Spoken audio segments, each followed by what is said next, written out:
promised land.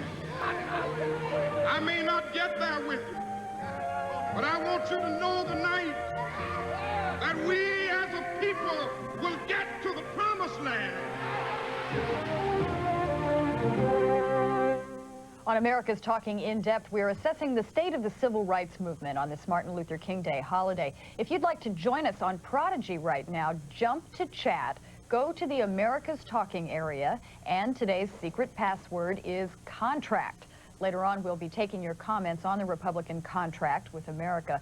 But for now, back to our discussion of race relations with the political director of the New Jersey NAACP, Walter Fields, and Roger Pilon of the Cato Institute.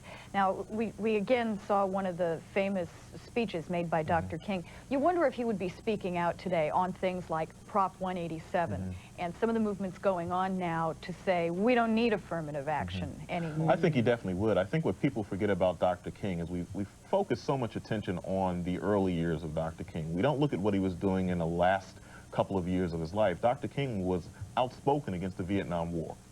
Dr. King was in Memphis to protect sanitation workers who were going on strike, who weren't receiving fair wages. He was addressing economic issues. Dr. King's professional role had transformed over a number of years, and he was going in a totally different direction than traditional civil rights advocacy.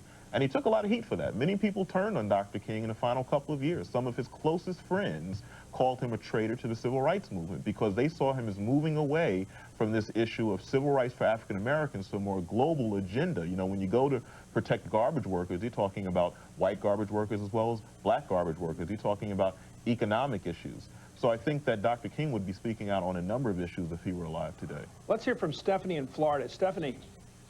Yes. What do you think we should be thinking about? What's your reaction to today's discussion?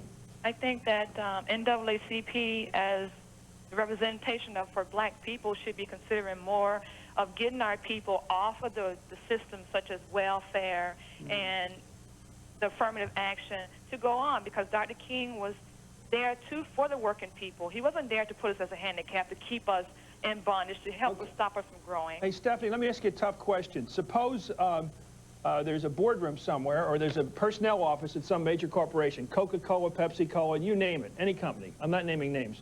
And you discover that in the back room when they're doing their personnel decisions, they're just going to give a guy a job because he's the white guy and he's a friend of their cousin.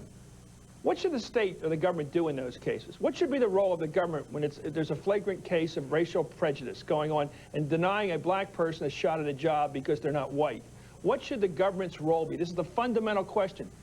What should the state's role be? Or should it just be up to them? If they want to be prejudiced, let them be prejudiced. That's what you're saying, I think, when you say affirmative action is by the boards. What do you think the government's role should be? The government's role, why has it got to be the government's problem? It's our problem. Let us fix it. You mean even in the case where some guy... Oh, go ahead, Walter. I think this is a very important question because I think the problem that was just described is a very real problem. The reason why we have often asked the government to intervene is because of those very situations. We will be the first association, I think most civil rights organizations will tell you, we do not favor government programs, government solutions. But there are those instances when you need government to intervene. Welfare is a system that was set up when people had difficulty making the transition to work.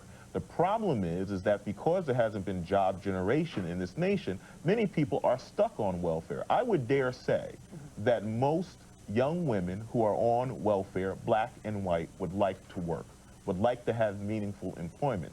But if all we're offering are fast food jobs at low wages with little opportunity for education and self-improvement, then welfare becomes a viable option because they can actually do better on welfare than struggle and survive in meaningless employment. And no child care options. And Walter, doubt. if I could jump in here, Walter, I think that both you and Chris have missed an important element of Stephanie's question.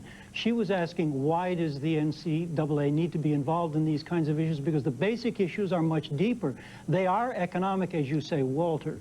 However, they are questions about whether the people that you purport to be speaking on behalf of are going to become self-reliant in the true American sense of that word, or whether, let me finish, please let me finish my point, Walter. Only because you have interrupted every sentence I have said, Walter. Yes, I have, because I'm going to challenge you on every point. But I have allowed you to finish sentences. And the problem is putting the cart before the horse. If we tackle the economic issues in this country, then I will be the first person to agree with you that we need to eliminate welfare. We have yet to tackle those economic issues. Walter, so the point that Stephanie was making, now let me interrupt you if I may. Okay. Roger, If the point that Stephanie was making is that the community has got to move towards self-reliance, and you're not going to do that if you're constantly depending upon government for one program after another. You can't become self-reliant if the economic system doesn't allow you to be self-reliant. Walter, I've asked Roger a question. It's a very simple proposition. Walter, I've asked Roger a question. I have to give him a minute to answer. How do we deal with prejudice in American life in the 1990s? There are two ways to deal with prejudice. One can deal with it either through the legal system, or one can deal with it